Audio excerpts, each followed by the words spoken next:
We've all heard the saying, "What goes around comes around."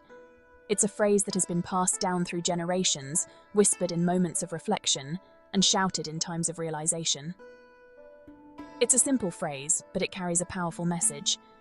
It reminds us that our actions, no matter how small, have consequences.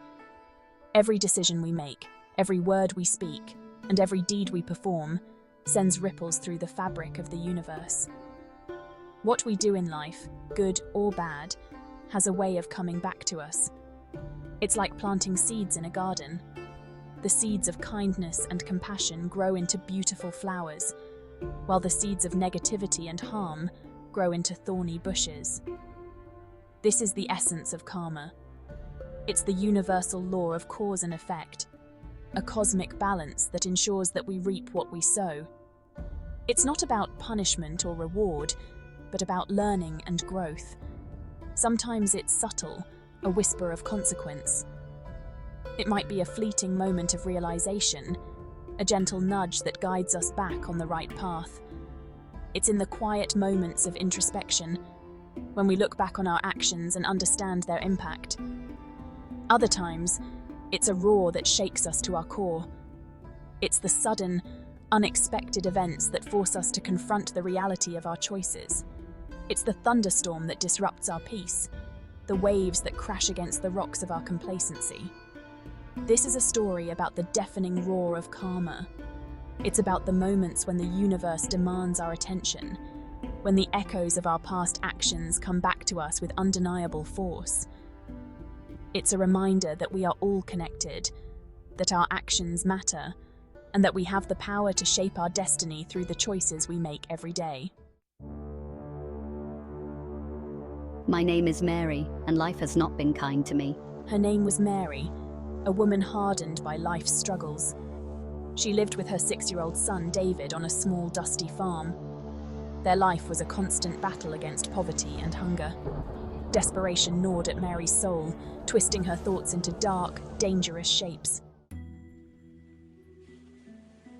I can't take it anymore. Every day feels like a battle, and I'm losing. The weight of my pain is unbearable, and no one seems to understand. They go about their lives oblivious to the torment I endure. It's as if my suffering is invisible to them, and that only makes it worse. They need to feel what I feel. They need to understand the depth of my anguish. It's not fair that I should suffer alone while they remain untouched by the darkness that consumes me. They need to experience the pain, the frustration, the helplessness. Only then will they truly understand. The village well, their only source of water, became Mary's weapon. This well, a symbol of life and community, was now a tool for her vengeance. It stood in the heart of the village, a place where people gathered, shared stories, and drew the water that sustained them. But for Mary, it was a reminder of her isolation and despair. Fueled by resentment and envy, she decided to poison it. Her heart was a cauldron of emotions, boiling over with bitterness and rage. She couldn't stand to see others happy when she was drowning in sorrow. The poison in her hand was a reflection of the poison in her soul, a manifestation of her darkest thoughts. She wanted to see others suffer as she had. She wanted them to feel the sting of betrayal, the ache of loneliness, the despair of hopelessness. She believed that by inflicting pain on others, she could somehow alleviate her own. It was a twisted logic, born from a mind consumed by grief and anger. Under the cloak of darkness, she crept to the well, her heart pounding, her mind racing. Every step was a struggle, every breath a reminder of her resolve. The night was her ally, hiding her actions from prying eyes. She moved with a purpose, driven by a need for retribution, and poured the deadly liquid into its depths. The poison swirled in the water, a silent harbinger of the suffering to come. As she watched it disappear into the well, she felt a strange sense of satisfaction. It was done. The village would soon know her pain. They would drink from the well, and with each sip, they would taste her sorrow. The well, once a source of life, was now a vessel of her vengeance. Finally, they understand. Days turned into weeks, and Mary watched as her neighbours fell ill. A cruel satisfaction bloomed in her chest. She had finally tasted a sliver of revenge. She believed she had escaped unnoticed, her secret buried deep within the well's murky water. One evening, Mary returned home from the fields, exhausted and parched. The sun was setting, casting a golden hue over the landscape, but Mary could hardly appreciate the beauty around her. Her body ached from the day's labor, and her throat felt like sandpaper.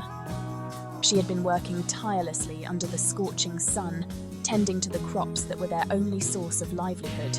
David, get me some water. Her voice, usually so full of warmth and love, now sounded weak and strained. She knew she needed to hydrate soon, or she might collapse from exhaustion. Her voice was raspy with thirst. The lines on her face seemed deeper, etched by the relentless sun and the weight of her responsibilities. She wiped the sweat from her brow with the back of her hand, leaving a streak of dirt across her forehead. Okay, Mama. David's voice was full of eagerness and concern. He had seen his mother come home tired many times before, but today she seemed particularly worn out. He wanted to help her in any way he could. Eager to please his mother, David scurried to the well with a bucket in hand. The path to the well was familiar to him, lined with wild flowers and tall grasses that brushed against his legs as he ran. He could hear the distant chirping of crickets and the rustling of leaves in the gentle evening breeze. The young boy, no older than 6, struggled to pull the heavy bucket of water from the well. His small hands gripped the rough rope tightly, and he planted his feet firmly on the ground, using all his strength to lift the bucket. The weight of the water made the task even more challenging, but David was determined to succeed. The rope hung limp in his small hands. He paused for a moment, catching his breath and wiping the sweat from his brow. The well was deep, and the bucket seemed to get heavier with each pull. But David didn't give up. He took a deep breath and tried again, his muscles straining with the effort. Finally, with one last heave, he managed to pull the bucket to the top. He smiled with satisfaction, proud of his accomplishment. He carefully carried the bucket back to his mother, the water sloshing gently inside. As he approached, he could see the relief in her eyes. She took the bucket from him with a grateful smile and drank deeply, the cool water soothing her parched throat. David watched her, feeling a sense of pride and happiness. He had helped his mother, and that was all that mattered. He returned, his small chest heaving with exertion, and offered her the dipper. Mary drank greedily, unaware that she was about to taste her own bitter brew. A searing pain ripped through her stomach, and she doubled over, gasping for air. David, what did you put in this water? Her voice laced with terror. Nothing, Mama. Just what you put in it. David, his eyes wide with fear, replied innocently. The realization hit Mary like a physical blow. Her own poison, intended for others, was now coursing through her veins. She had become the architect of her own destruction.